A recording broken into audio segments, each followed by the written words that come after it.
Hi, Bob Farina with Bernard's, superintendent here at the Crestavilla project in Laguna Beach.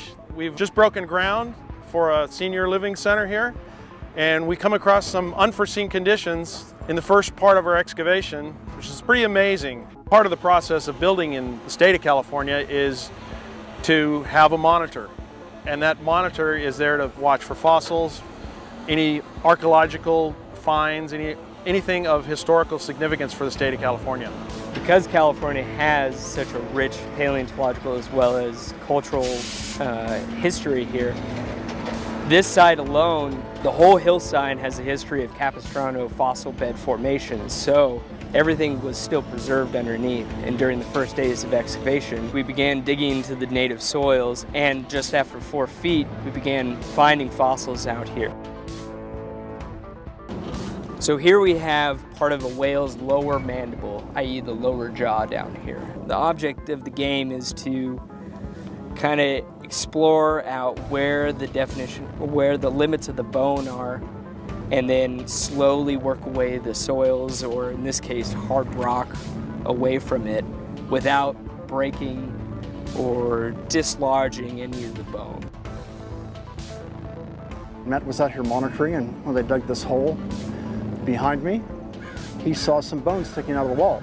So I was called in to interpret it, and I found probably 8 more places in the wall where there's bones sticking out. There's 2 kinds of sharks. There's a white shark and there's a mako shark. We found their teeth mixed up in all of this.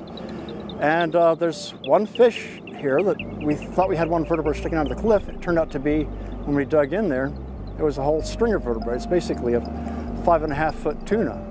Tail over here, we've got the vertebrae of the tail area. Then we're going in the back of the fish, coming into the stomach area right here. There's the dorsal fin up on top of the fish. And this is the pectoral fin, like your arm, homologous to the arm in humans, in mammals. There's the 2 pectoral fins. This is the callithrum and scapula coracoid, where the pectoral fin articulates. A few of the vertebrae are out of place. You can see 1, 2, 3, 4 that are out of place. And this one's clearly very close to the head given its shape. This is one of only 2 partial or nearly complete specimens of tuna from the fossil record of California. So that's exciting. And if they didn't have construction, we wouldn't have found it. And if they didn't require monitoring, we wouldn't have found it. So the plan's working right. This is proof of the pudding. This is it's working right here. We're doing construction, but we're also saving some of the information that's preserved in the earth. I think it's the most significant find we've got in this whole quarry, this fish. This part of California was underwater until sometime in the Ice Age, probably. We're talking about for 100 million years at least.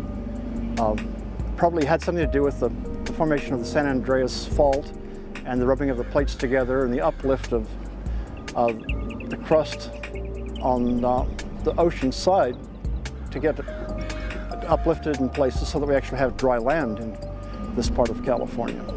So part of the excitement of finding these fossils for me has been just the historic value to them. 5 million year old fish and whale vertebrae, pretty exciting. So part of that process is the paleontologist, the archaeologist, give us the all clear, and we go back into the area and continue with our garage excavation of the Crestavilla project. So I hope to give you some updates in the future of this process.